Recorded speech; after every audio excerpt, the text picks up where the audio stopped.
gran clase, porque ya teníamos varios tiempo ahí planeándolo y nomás no se podía, pero bueno, por fin, ya estamos aquí. Espero que la aprovechen mucho, que la disfruten mucho, que aprendan mucho. Si tienen preguntas, supongo que las pueden hacer, ¿verdad? Sí, claro. Sí, sí. Si pueden tomar fotos, si pueden tomar pequeñitos videos, ya saben que cualquier contenido nos va a ayudar mucho al colectivo para subir ahí. Si quieren subir historias, etiqueten al colectivo. Igual yo voy a subir el videito más adelante en pequeños clips. Y pues nada, vamos a darle un aplauso al doctor. Ustedes me van diciendo si quieren, primero, que repite las cosas, hablo muy rápido y por mi acento a lo mejor no se escucha muy bien. Y si quieren que me vaya más profundo o quieren que lo veamos de una forma Si quieren, pidan primero ya. de una forma más superficial, ya que no sé su formación cómo es. Y entonces no. Ok, sí, pues dale, nosotros te vamos a decir. Ok. Muy bien. Pensé en encaminarlo el metabolismo hasta llegar a explicar lo que es resistencia a la insulina, que supongo que para ustedes es muy importante el abordaje de esto. Y se me fue el rollo. Ya, la importancia en realidad, de las vitaminas, de los coenzimas, cofactores y de esos como remedios mágicos que ahorita están como muy en redes por lo que pasó en Hermosillo. Tanta suplementación y todo eso para saber si en realidad sirve o no sirve, ¿no? O cuándo sirve y cuándo no sirve.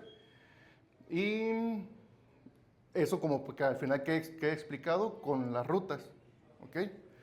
Ustedes me van diciendo, como dije ahorita, si hay conceptos que ya saben y no es tan necesario que me meta en ellos, o conceptos que nunca han escuchado, pues ya me dicen para explicarlos más detalladamente. El metabolismo es muy largo, es muy abundante la información. Entonces pensé ahorita guiarnos únicamente en carbohidratos. Si en alguna otra ocasión quieren que venga otra vez, o que nos veamos, perdón, de nuevo, podemos, podemos irnos a lípidos y después irnos a proteínas. Y ahorita quedarnos únicamente con carbohidratos. ¿Ok? Muy bien. Entonces, el metabolismo es la serie de procesos que pasan ciertas cosas para que al final una sustancia o una materia se convierta en energía. ¿Okay? Eso es lo que pasa en nosotros. Es importante recordar nomás dentro de ahorita que los carbohidratos se dividen de muchas formas. Se dividen ya sea por su forma, si es en bolita o si es lineal, o por el número de carbonos que tiene, o por el número de unidades que tiene. El más importante que tenemos ahorita, le voy a tapar todo, ¿eh? Es la glucosa, y la glucosa en su estructura de Howard, que se llama, la podemos ver así. Y esta la vamos a enumerar con carbono 1, 2, 3, 4, 5, 6. Eso es muy importante para saber, para entender el metabolismo de esta misma y su destrucción. La glucosa, pues como tiene 6 carbonos, se llama hexosa de 6.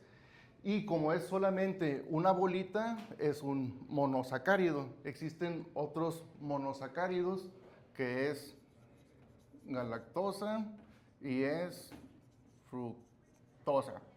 Así escribo de feo siempre, ¿eh? Glucosa, galactosa y fructosa. Con estos tres podemos generar disacáridos, y con esos disacáridos podemos generar polisacáridos.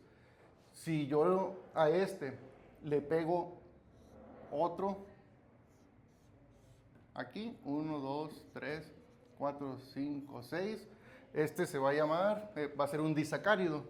La forma como se une un monosacárido con otro se llama enlace alfa 1,4, porque está el 1 con el 4 de acá. ¿Ok? Eso es importante porque si es 1,4 y si juntamos muchos, va a ser lógicamente un chorizo. Hay carbohidratos que no son chorizos, que son como las venitas de las ramas de los árboles, que se ve como algo...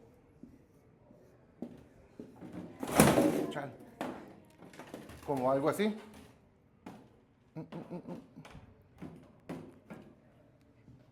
Como algo así.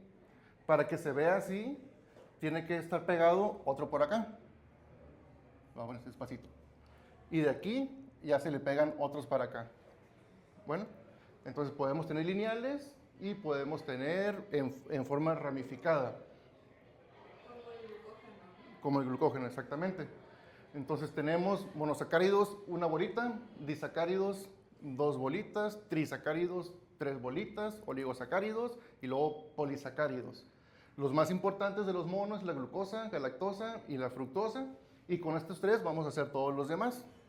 Si junto fructosa más glucosa, voy a hacer una sacarosa. Si junto la lactosa con glucosa, voy a hacer lactosa. Y si junto glucosa con glucosa, voy a hacer glucógeno. ¿Sí? En los humanos. Entonces tenemos, vamos a imaginarnos todo lo que les estoy diciendo. Tenemos, si glucosa con glucosa, voy a hacer glucógeno, que eso es animales, y el glucógeno, lo que equivale a glucógeno, pero en las plantas, es el almidón. ¿Okay? Nosotros básicamente nos alimentamos de puro almidón, básicamente. Ok, entonces eso es lo principal de los carbohidratos.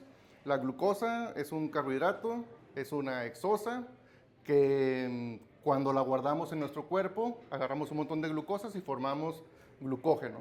¿Okay? Cuando está enlaces 1,4 es un chorizo y cuando tiene ramificaciones es 1,6. ¿Sí? Eso es importante para cuando la vayamos a destruir. Para poder metabolizar algo necesitamos enzimas. Las enzimas vienen de las proteínas. Todas las enzimas, la mayoría de las enzimas son proteínas. ¿Qué hace una enzima? Es un catalizador. Un catalizador es algo que ayuda a que se lleve a cabo una reacción. ¿Qué hace el catalizador? Modifica 2 cosas. Si se acuerdan de física, de la parte termodinámica, en la termodinámica estudiamos la velocidad de reacción o el cambio de la materia hacia la energía. Cuando yo tengo un sustrato y este sustrato lo quiero convertir en otra cosa, necesito un tiempo de aquí para acá y este tiempo va a depender de qué tanta energía se necesite para iniciar esto y qué tanta energía se necesita para llegar de aquí hasta acá. Entonces, si yo lo dejo a la fuerza de Dios, póngale que dura de aquí a acá dura 1 minuto. Si yo meto un catalizador o una enzima, esto va a hacer que dure 1 segundo. Entonces va a ser una reacción mucho más rápida. Va a intervenir en 2 cosas. Va a disminuir la energía que se necesita para activar esto y va a disminuir la energía que se necesita para llegar de aquí hasta acá. Si disminuye ambas energías, por lógica, va a disminuir el tiempo. ¿Ok? Entonces tenemos la actividad de ahí de las enzimas. Todo el metabolismo está dado por sustratos y por enzimas. Ok. Comenzamos con la ingesta. Cuando nosotros comemos, tenemos un montón de tipos de carbohidratos, dentro de lípidos y proteínas. Los carbohidratos más abundantes que vamos a tener son los complejos o los grandotes, que es el almidón y el glucógeno, en su mayoría almidón. Aparte de almidón, también vamos a tener pequeños pedacitos de carbohidratos, que son los otros tipos que vimos ahorita. los monosacáridos, disacáridos, trisacáridos, oligosacáridos, etc. De monosacáridos vamos a tener glucosa, fructosa y galactosa. De disacáridos vamos a tener sacarosa, vamos a tener lactosa y vamos a tener el almidón. Cuando comenzamos a comer, lo más importante de la boca es la masticación, porque con la masticación, lógicamente, pues se van a hacer más pequeños los pedacitos que vamos a destruir, y con la masticación se comienza a hidratar los enlaces que están uniendo un carbohidrato con otro carbohidrato. Y con esa hidratación es más fácil que se rompa el enlace, ¿ok? Porque los enlaces entre carbohidrato y carbohidrato son enlaces de movilización de agua. Entonces, con agua ayudamos a que esto se rompa. La primera actividad enzimática va a ser por la amilasa. La amilasa va a hacer que estos enlaces se comiencen a romper, ¿ok? Entonces, si tenemos glucosas, las glucosas ahí se van a quedar. Si tenemos, por ejemplo, el polisacárido, el almidón lo que va a comenzar a hacer es... ¿No quieres que yo te tenga el pizarrón? Con gusto No, lo puedo ¿te vas a hacer. cansar? Ok. ¿Está así el almidón? Así. Y la alfa amilasa de la boca va a comenzar a hacer esto. ¿Ok? Cuando hace eso, va a dejar una estructura así.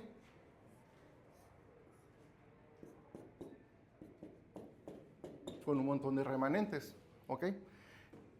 Esto va a dejar estos remanentes, que los remanentes son algunas glucosas, otras se llaman maltosas, que son los disacáridos, y otros se llaman maltotriosas. Su actividad aquí, la enzima, va a ser muy, muy limitada, porque es muy poco el tiempo que duramos masticando y que la comida dura en la boca. Después de aquí, toda esta bola de carbohidratos se van a ir al estómago. En el estómago, básicamente, no hay actividad enzimática. Ahí lo que pasa es que hay más actividad de movimiento y de hidratación. Y después se va a ir a intestino delgado. En intestino delgado, la parte proximal está conectada, no se entiende nada, la parte proximal está conectada al páncreas, y el páncreas va a liberar esta misma, pero pancreática, ¿no? Porque viene del páncreas, y esta va a ser exactísimamente lo mismo que esta, pero como aquí el alimento ya no se puede devolver, pues va a tener todo el tiempo necesario, todo el tiempo necesario para poderlo romper todo. Ya que se tiene la actividad, la amilasa, entonces nos va a quedar glucosa, nos va a quedar maltosa, nos va a quedar maltotriosa. Estas cositas que están aquí, que quedaron como así, estas se llaman dextrinas. Va a quedar lactosa, va a quedar galactosa, fructosa y sacarosa. Todos estos carbohidratos ya van a estar en intestino delgado. Ahora, lo que necesitamos es que todos esos carbohidratos se destruyan en monómeros, que queden en una sola bolita. Porque si no están en una bolita, no se puede... no se pueden absorber. Entonces, algo importante de la amilasa es que está en la luz del intestino. Si esto lo acercamos un montón, se ve así. que es como la panza de las vacas, que se ve así como unas fibras, unas ondulaciones, o como el cerebro, que la función de esto es básicamente la misma que del cerebro. Si nosotros pudiéramos extender el cerebro, en lugar de estar así, se hiciera muy, muy grandote. Esto igual, si tenemos, no sé, aquí 1 metro y lo extendemos, a lo mejor se hacen 10. Bueno, por esas ondulaciones. Y en estas ondulaciones, si lo acercamos más todavía, se va a ver como así.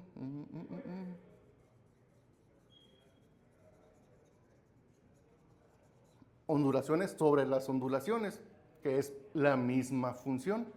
Estas se llaman microvellosidades. En las microvellosidades hay enzimas. Y esas enzimas se llaman alfa-glucosidasas. Y las alfa-glucosidasas lo que van a hacer es que los que quedaron de 3 los rompa, los que quedaron de 2 los rompa, entonces nos va a quedar puros de 1. Y las cositas que quedaban así, que eran las ramificaciones, por una cosa que se llama isomaltasa, va a romper esto. Y ya al final nos van a quedar puros monómeros. Ya que están los monómeros, ahora sí ya está preparado para que se puedan absorber. Ahora viene lo bonito. Está aquí, por ejemplo, una célula. Aquí está la luz intestinal y aquí está la luz del vaso sanguíneo. ¿Ok?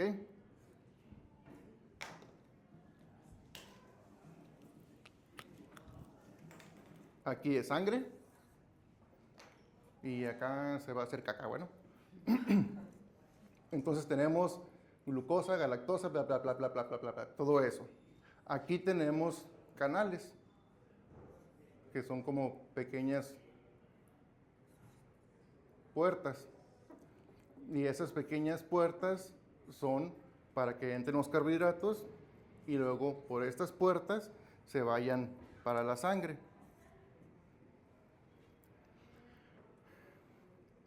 Hay unas puertas que se llaman GLUT5 y hay unas puertas que se llaman transportador de glucosa dependiente de sodio, SGLT1. Vamos a ponerle nomás como sodio, glucosa. ¿Sí? Este se va a encargar de meter la glucosa, pero para que la pueda meter necesita meter también sodio.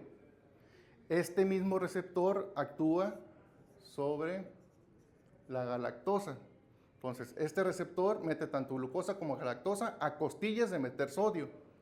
Es por eso que los sueros tienen glucosa, porque para que se pueda absorber el sodio necesitamos glucosa, ¿sí? Para poder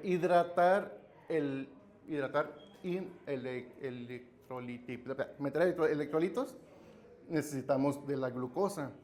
¿Se acuerdan de las polémicas que hubo tanto de electrolit y eso?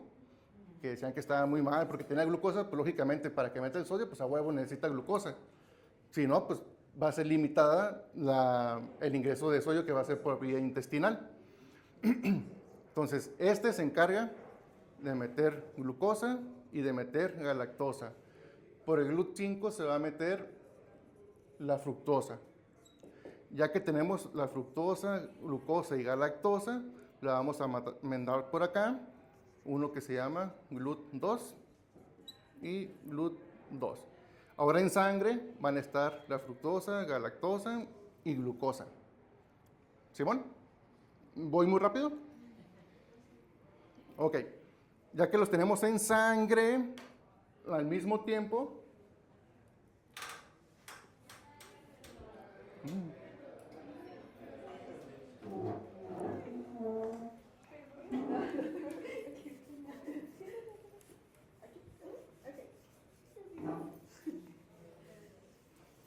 Al mismo tiempo, esas microvellosidades, hay un tipo de células que se llaman células K y células L. Las células K son más proximales y las células L son más distales. Más cerca de la panza, más lejos de la panza o más próximos a la parte terminal del colon. Bueno, estas se encargan de liberar unas cosas que se llaman incretinas. Las incretinas son unas sustancias que nos van a ayudar al ratito a aumentar la liberación de insulina y a disminuir el vaciamiento gástrico. ¿Ok? Estas incretinas de aquí se llaman HIP. Estas de aquí, GLIP4. GLIP. ¿Ok?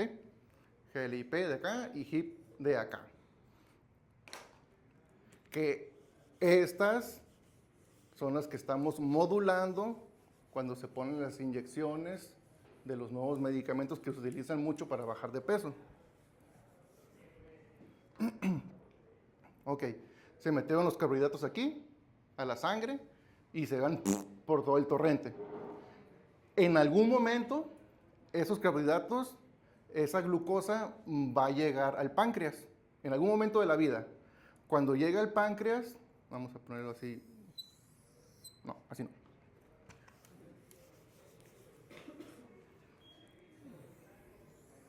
Ahí está.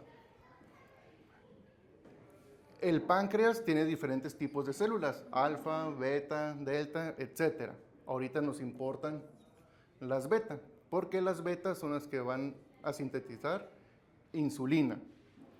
En el páncreas, en las células beta, tenemos un receptor, GLUT2, que este es el mismo que estaba en el intestino para meter los carbohidratos al torrente sanguíneo. ¿Ok? Este GLUT2 se va a encargar de que entre la glucosa y aquí comience ya todo el metabolismo. El metabolismo comienza desde la glucosa hasta que generamos ATP. Para que pase todo esto, necesitamos entrar a glucólisis, después de glucólisis a PDH, después de PDH a ciclo de Krebs, después de ciclo de Krebs a fosforilación oxidativa y al final va a generar ATP. ¿Okay? Lógicamente han escuchado lo del ATP y eso, ¿no? Sí. Muy bien. El ATP, ¿cuál es su función como tal? Uno,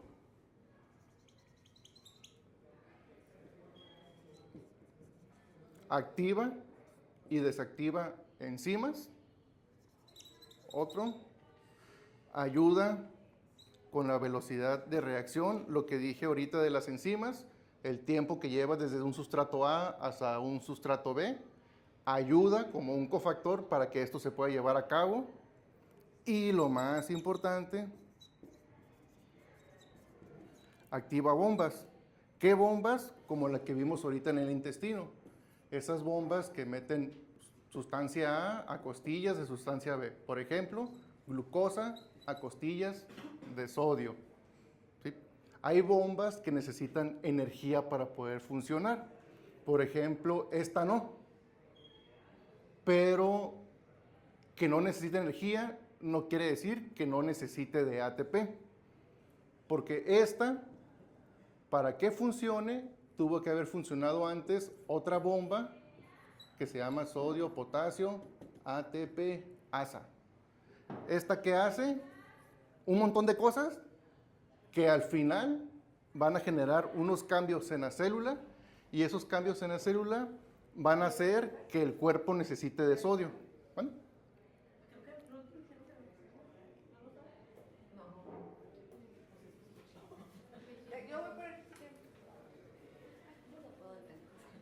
Yo también pedí uno ya.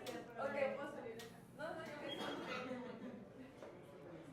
yo Ok, esta bomba genera un montón de cosas aquí que al final, hagan de cuenta que queda como sedienta la célula y le está pidiendo sodio, entonces abre las compuertas y comienza a meter sodio. Entonces, para que funcione la célula, tiene que haber bombas. Y para que las bombas funcionen, tiene que haber ATP. Entonces, esa es la función del ATP como tal. Si no hay ATP, no se activan. me falta uno.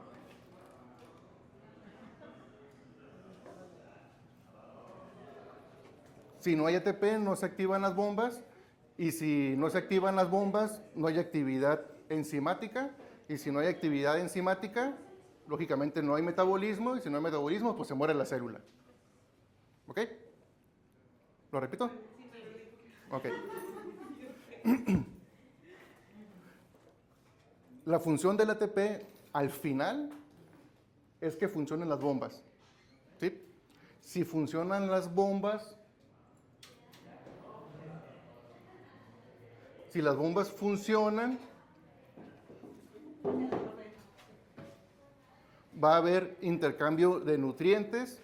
Si hay intercambio de nutrientes, va a haber sustratos. Y si hay sustratos, va a haber metabolismo. Y si hay metabolismo, hay nutrición de la célula. Entonces, si el ATP no está, no funciona la bomba, no hay intercambio, no hay metabolismo, no activan las enzimas. Y al final, pues la célula se va a morir. Se va a desnutrir y se va a morir. Que no es que se desnutra, sino que o se revienta o se deshidrata. Eso es lo que queda al final. Y para que una célula se comunique con otra célula, tienen que estar activas las células para hacer una cosa que se llama potencial de acción, y esto se comunique con esto, y esto, y bla, bla, bla. ¿Sí? Entonces, esa es la función del ATP como tal. Entonces, por eso necesitamos nosotros metabolizar la glucosa. Acuérdense que estamos en la célula del páncreas. Muy bien. Llega la glucosa. La glucosa es muy lábil o muy fácil, se puede volver a salir de la célula. Para que no se salga necesitamos ponerle un candadito. Ese candado es ponerle una cosa que se llama fosfato. ¿Sí? El fosfato se lo vamos a poner a la glucosa y se va a llamar glucosa 6-fosfato. Cuando ya se llama así, esta sustancia, está aquí la membrana, ya no se puede volver a salir. Ya se queda ahí estancada. Entonces, o se metaboliza o se metaboliza. No hay de otra. Ya no se puede volver a salir. En la glucólisis se divide en dos fases. La fase que consume energía o endergónica y la fase que libera energía o exergónica. La primera fase se acaba hasta que es una sola sustancia. Y la segunda fase comienza cuando son dos sustancias. ¿Quiere que explique todo esto o no es necesario? ¿Sí? Sí, es muy necesario. Ok. Para que la glucosa se convirtiera en glucosa 6-fosfato, necesitamos de una enzima que pueden ser dos. Una que se llama hexoquinasa o glucoquinasa. Necesitamos un cofactor, que se llama magnesio. Si no hay magnesio, no se puede llevar a cabo esto. Y necesitamos de ATP. Entonces, está aquí la glucosa, le metemos el ATP, se lo ponemos en el carbono número 6. La enzima va a funcionar a costillas del magnesio y nos va a dejar esto. ¿Por qué hay dos? Porque esta actúa en el músculo y en el tejido adiposo y esta actúa en el hígado. ¿Ok? Ya que tenemos esta sustancia de glucosa y fosfato, se va a isomerizar a fructosa 6-fosfato. Después de fructosa 6-fosfato, hagan de cuenta que tenemos que partirla para que nos deje estos dos monómeros. Pero de nada nos sirve tener una cosa sin fosfato y una cosa con fosfato. Necesitamos meterle otro ATP. Ya que metemos otro ATP, se llama fructosa 1,6-bifosfato.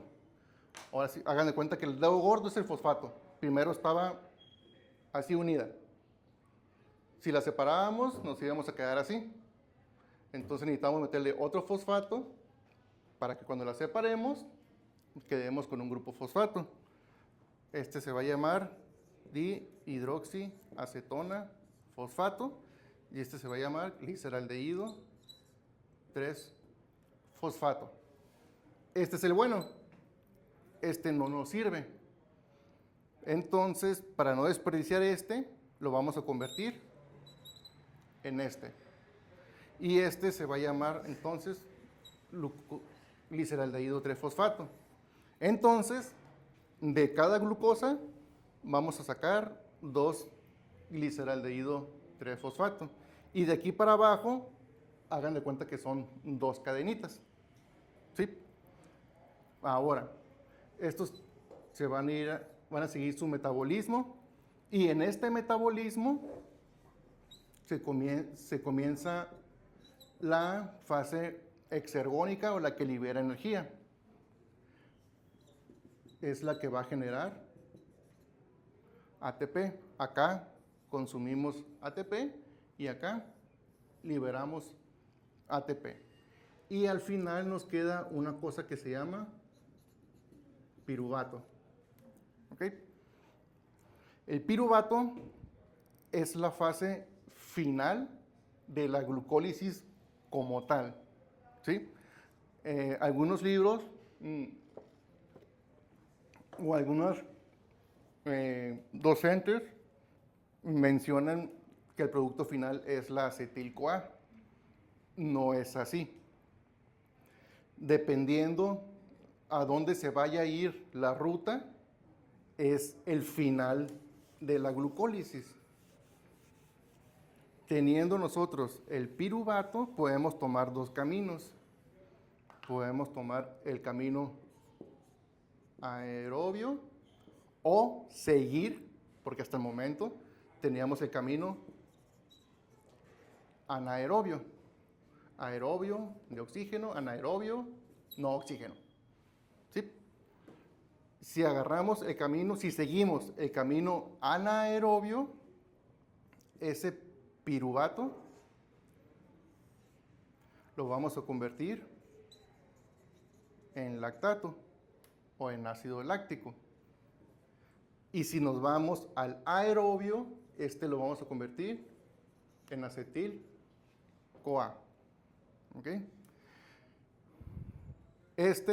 El ácido láctico, es el que duele cuando tenemos mucho tiempo sin ir al gimnasio y luego vamos y hacemos un montón de cosas y el otro día no te puedes ni mover, no puedes hacer nada. Es esto. Por eso se habla de ejercicios aeróbicos y anaeróbicos. ¿Okay? ¿Qué hace la diferencia? Como dato curioso nomás, ¿qué hace la diferencia entre un ejercicio aeróbico y anaeróbico?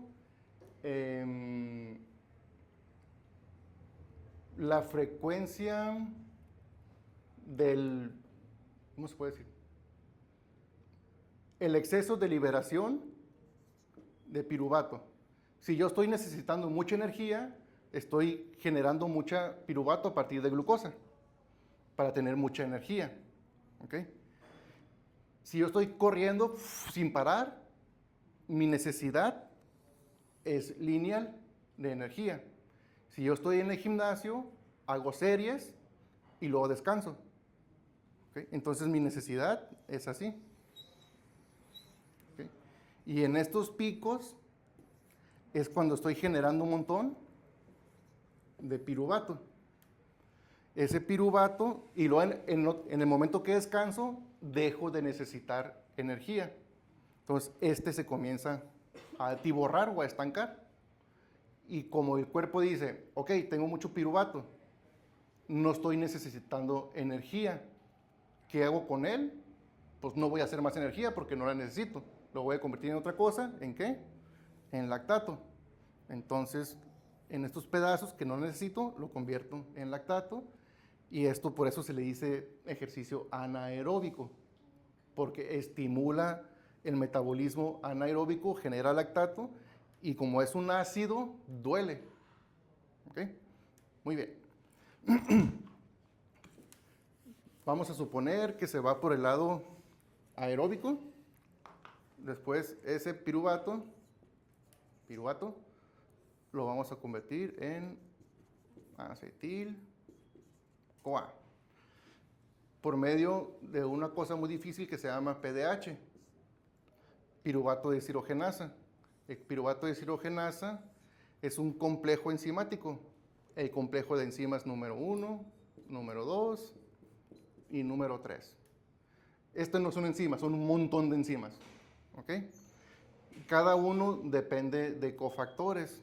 Cofactores como una cosa que se llama NAD, otra cosa que se llama FAT, otra cosa que se llama ácido lipoico, tiamina,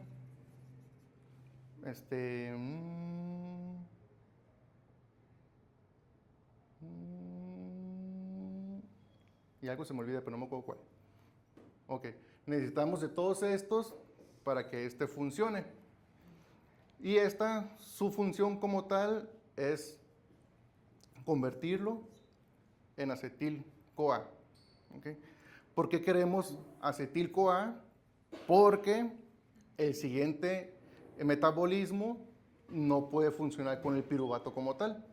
Necesitamos otra sustancia con la cual seguir con el metabolismo. Y ese es el acetilcoenzima A. Y este va a entrar al ciclo de Krebs. Algo importante de esto es que de la acetil-CoA podemos generar ácidos grasos. ¿Okay? Muy bien. Tenemos la acetilcoenzima A, ya se formó por la actividad de estas enzimas.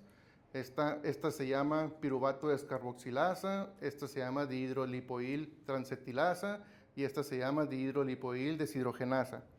Estas, si no tienen estos, no pueden funcionar y no se puede llevar a cabo la síntesis de acetil-CoA. Aquí hay enfermedades que pues no nos importan ahorita. Aquí hay varias enfermedades. Ok. Hay una cosa aquí que se llama oxalacetato. El oxalacetato es el producto final del ciclo de Krebs y es el producto inicial. Como dice su palabra, es un ciclo. Entonces nunca se termina. El producto final, que es se junta con la acetil-CoA y nos genera una cosa que se llama citrato. Bueno, y luego genera otra cosa que se llama isocitrato. Y luego alfa-cetolutarato. Y así varias sustancias.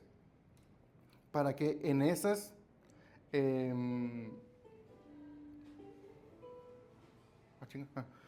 para que esas sustancias al final nos generen NAD, GTP y bla, bla, bla. Unas sustancias que nos van a ayudar para que funcione la fosforilación oxidativa. ¿Okay? Entonces, glucólisis genera piruvato, el piruvato entra a PDH, el PDH genera acetil-CoA, y luego el acetil-CoA entra al ciclo de Krebs. El ciclo de Krebs libera otros tipos de sustancias, libera CO2, libera agua, libera GTP, libera NAD, y esos van a servir para que funcione la fosforilación oxidativa. La fosforilación oxidativa es otro complejo de un montón de enzimas que al final va a hacer que los electrones pasen, que se genere un montón de ATP. ¿Ok? Entonces, esa es la función de la glucosa que entra a la célula y llega a su final. ¿Ok? Sé que tienen dudas, pero ¿tienen alguna duda como puntual?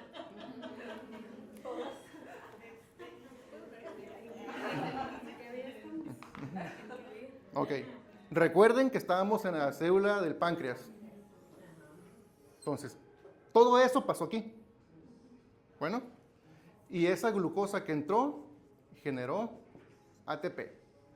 Ese ATP va a tener función sobre una bomba que se llama bomba de potasio dependiente de ATP. Muy bien. Esta bomba de potasio dependiente de ATP siempre está abierta. Y está haciendo que se nos salga el potasio. Sale potasio.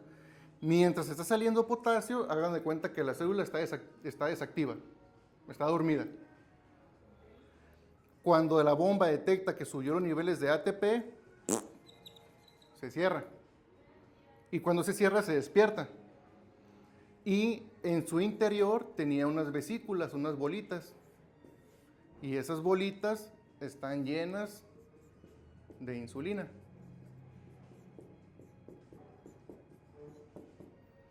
Ahora, cuando se despierta otra bomba, que es la bomba de calcio. La bomba se abre y comienza a entrar un montón de calcio. Y ese calcio cambia la polaridad o la electronegatividad de estas bolitas. Al cambiar la polaridad de las bolitas son atraídas hacia la membrana. Y cuando se traen a la membrana se abre y libera insulina. ¿Ok? Hay también aquí canales de aminoácidos. Cuando nosotros comemos glucosa, la presencia de aminoácidos sanguíneos hace que se libere todavía más insulina. Entonces los aminoácidos son estimulantes también de la secreción de insulina.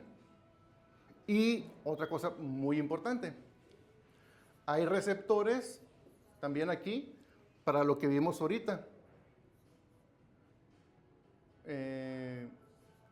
Lo que era de HIP y era el GLP-1. Ay, lo puse acá. GLP-1, de las incretinas. ¿Se acuerdan que en el intestino se liberaron incretinas por la presencia de glucosa? ¿Sí? Y eso iba a hacer que se liberara más insulina de lo normal, pudiera ser. ¿Cómo sabemos que existen las incretinas? Porque si yo meto glucosa por la boca, se libera X cantidad de insulina. Si yo meto glucosa por la vena, se va a liberar menos insulina. Entonces, en el intestino hay algo que hace que se libere más insulina, que son las incretinas. Entonces, bueno, ahorita digo eso. Se libera insulina y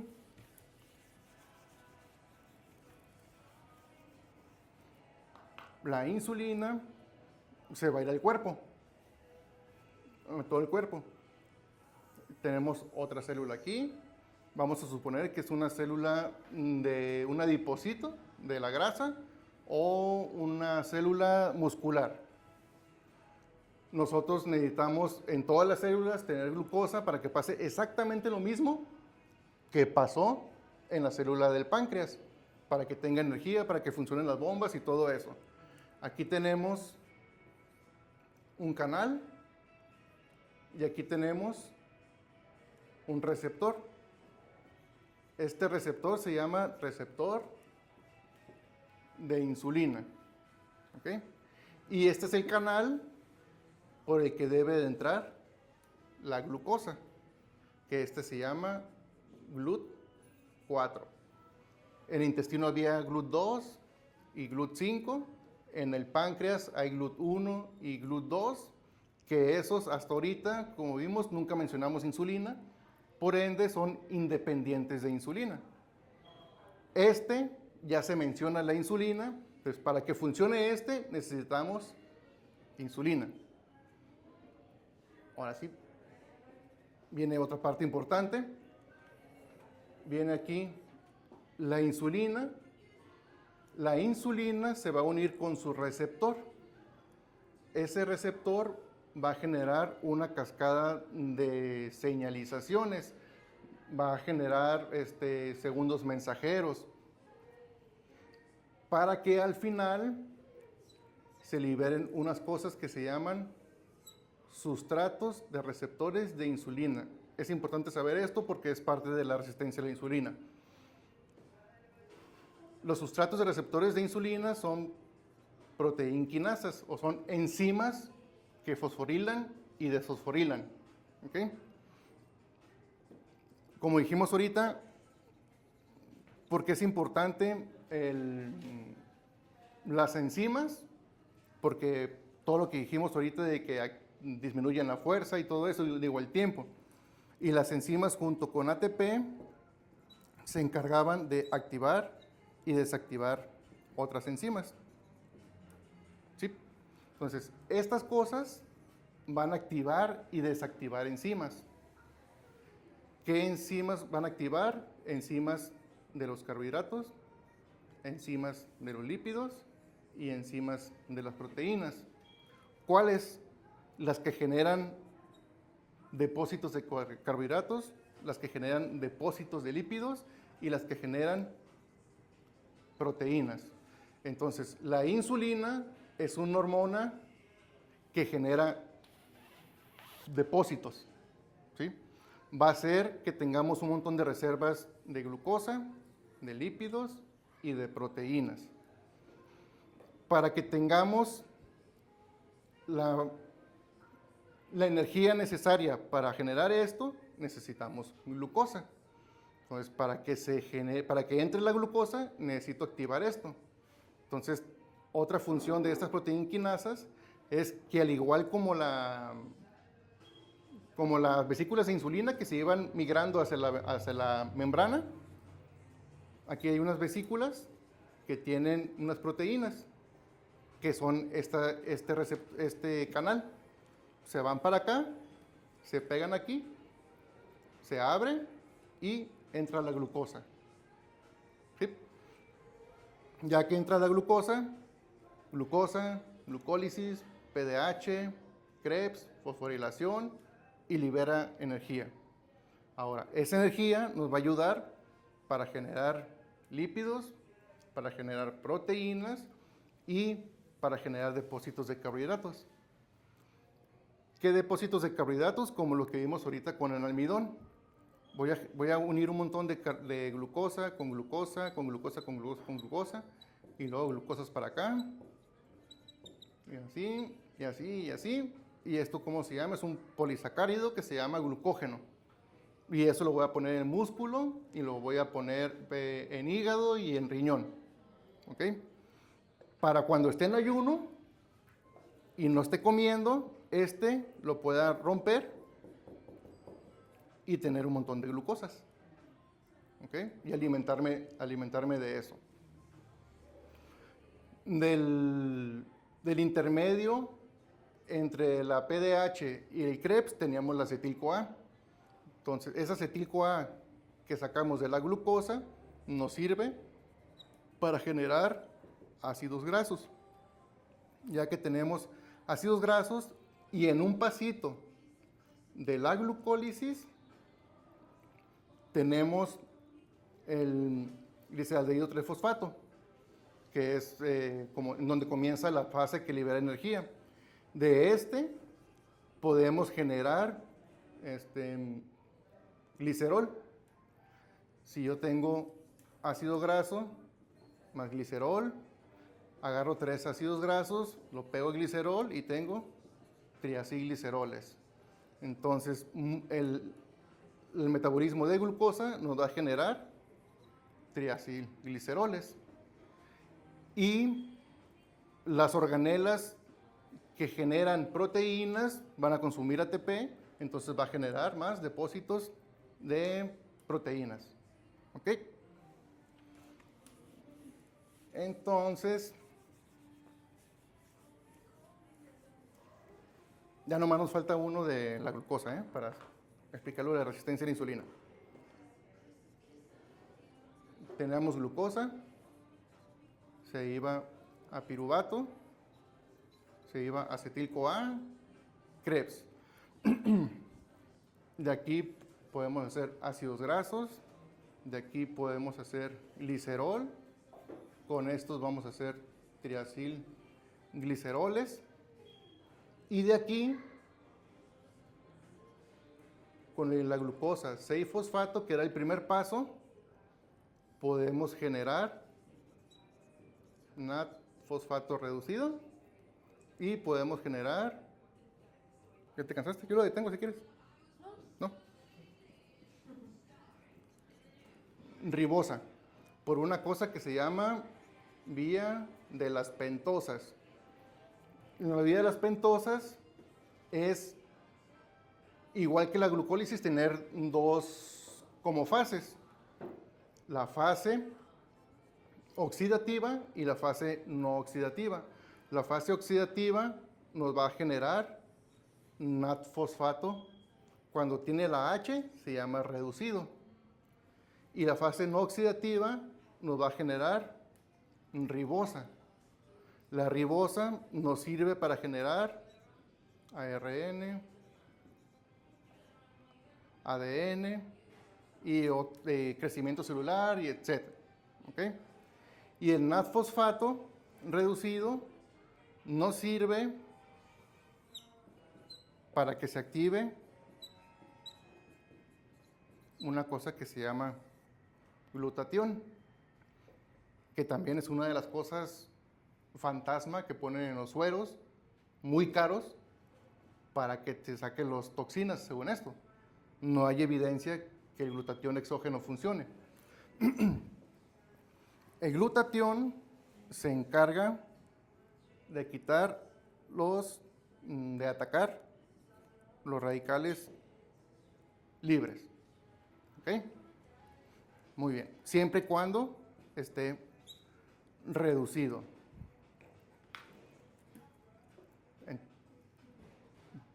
Sí.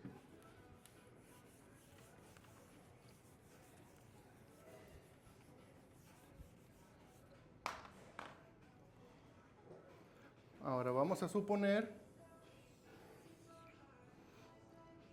que aquí está un montón de glucosas y aquí hay insulinas.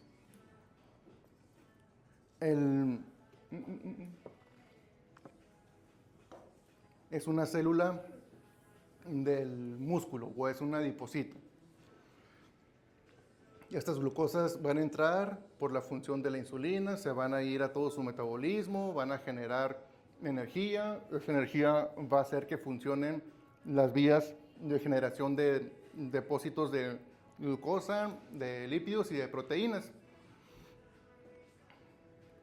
Si yo estimulo de más la función de la insulina, voy a generar un montón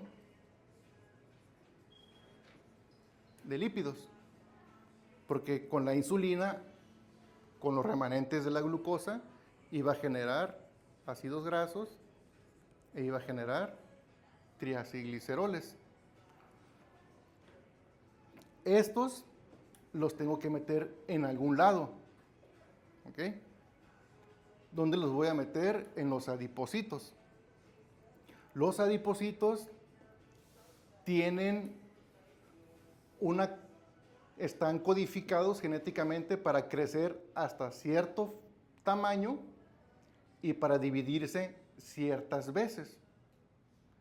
Si yo le meto un montón de estos sustratos, va a comenzar a crecer y luego va a comenzar a dividir, va a estimular a que se divida, pero tiene un límite. No puede crecer y dividirse.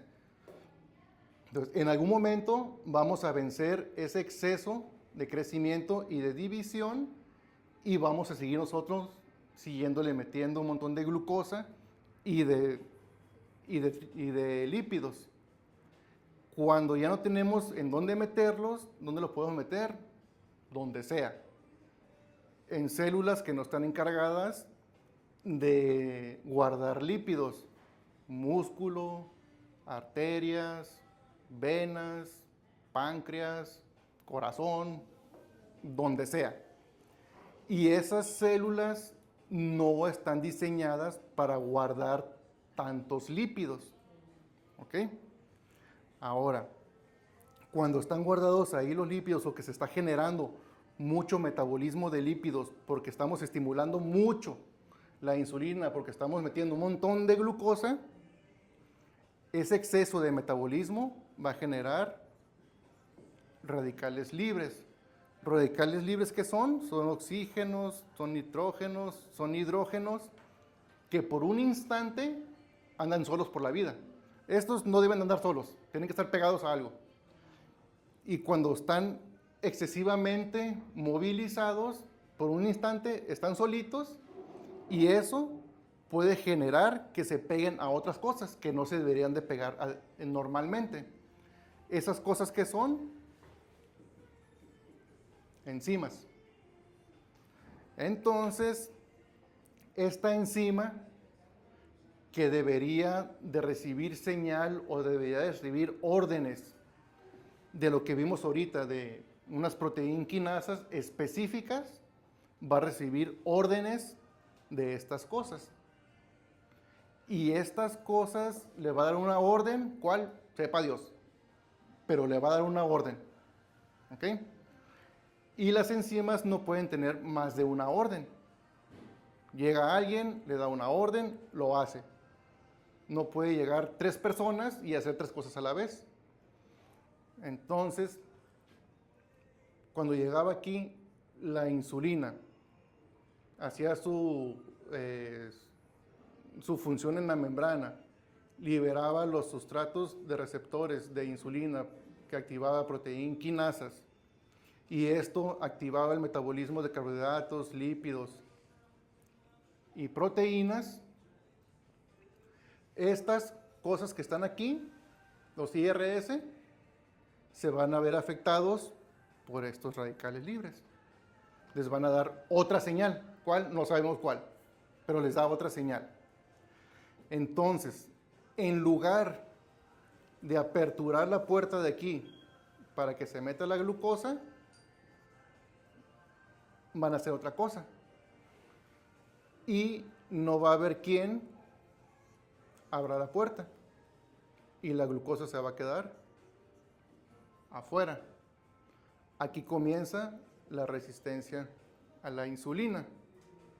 La célula es resistente a que entre la glucosa porque hay resistencia al funcionamiento de la insulina por exceso de radicales libres, por exceso de metabolismo o de guardar lípidos. ¿Ok? Ya que hay un montón de glucosa afuera, en el páncreas, lógicamente, va a haber también un montón de glucosa. Y si hay mucha glucosa, va a haber mucho quien active la liberación de insulina. Entonces se va a comenzar a liberar un madral de insulina. A esa fase se le llama hiperinsulinemia. Entonces, la resistencia a la insulina genera hiperinsulinemia. Ahora, imaginen que tenemos una célula y la célula tiene 5 receptores de insulina. ¿Okay? Cada uno va a tener función sobre una insulina. Y normalmente hay 5 insulinas. Entonces, cada uno va a tener su receptor, cada insulina, para funcionar. Si yo estoy en una fase de hiperinsulinemia, en lugar de 5 va a haber 40. Entonces, la célula va a detectar que tenemos un montón de insulina circulante. Y si toda esa insulina tiene función sobre los receptores, va a dañar la célula. Entonces, ¿qué puede hacer la célula? Cebar algunos receptores. Es decir, no, si se me meten 40 insulinas, si tienen función, me voy a morir porque voy a trabajar muchísimo. Entonces, ¿qué voy a hacer? Voy a quitar algunos receptores. Así van a entrar lo que debería entrar adecuadamente. A eso se llama infrarregulación. Está quitando receptores funcionales. Entonces, tenemos una célula que su insulina no está teniendo la función adecuada, no está metiendo glucosa. Ahora, tenemos una célula que de tener 100 receptores tiene 50, por lógica va a haber más resistencia a la insulina. Y si eso genera más resistencia a la insulina, menos glucosa va a generar, va a entrar, más glucosa se va a quedar ahí. Eso va a generar más hiperinsulinemia, va a seguir el ciclo vicioso. Y ahora, este exceso de glucosa que anda por ahí circulante, hagan de cuenta que aquí están los receptores de insulina, yo tengo aquí glucosa, y si tengo mucha glucosa va a hacer esto. Y va a cambiar los receptores. Eso se llama desnaturalización. Entonces, si el receptor normalmente es así, y así es la insulina, y entra perfectamente, si la glucosa anda por ahí pegándole y le hace esto, ya no va a entrar. Entonces ahora tenemos mucha glucosa afuera, tenemos insulina que no funciona bien adentro, tenemos menos receptores de insulina, y los receptores de insulina que quedan están mal formados. Entonces eso genera más resistencia a la insulina. Si esto continúa pasando, ahora sí el paciente va a llevar a diabetes mellitus. ¿Okay? Primero pasó todo esto para que la persona cayera en diabetes. ¿Quién se encarga de atacar esto? El glutatión, que ese glutatión estaba activo por medio de la vía de las pentosas. Entonces, para ¿qué va a hacer? Va a atrapar estos para que no anden circulando, y cuando no andan circulando, pues disminuye la toxicidad. Si yo sobrepaso la función de glutatión, pues este no va a ser lo suficientemente desintoxicante y va a ganar los radicales libres y van a generar todo esto. Como le decía, no hay evidencia real que diga que si yo tomo o me pongo glutatión, voy a tener función de glutatión. Muchos en los sueros le meten glutatión o toman glutatión a un precio exageradísimamente caro, diciendo que va a prevenir todo esto, lo cual no sabemos si es cierto, pero tampoco sabemos si no es cierto o si sí es cierto. ¿Okay? Pues no hay evidencia, y si no hay evidencia, no se debe utilizar. ¿Okay? Menos por el costo.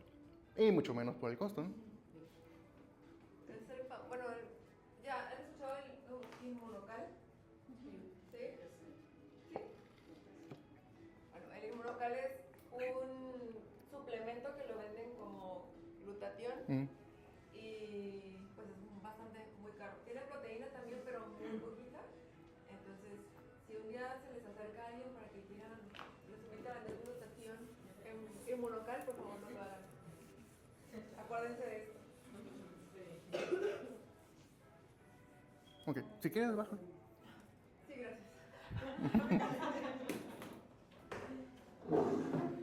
Ok, entonces tenemos entra la glucosa por la boca, tenemos un montón de carbohidratos, tenemos monosacáridos, disacáridos, trisacáridos, tenemos polisacáridos, tenemos glucosa, galactosa, fructosa, sacarosa, tenemos lactosa. Esos se comienzan a destruir, almidón, glucógeno, se comienzan a destruir en la boca, con la masticación y con la hidratación.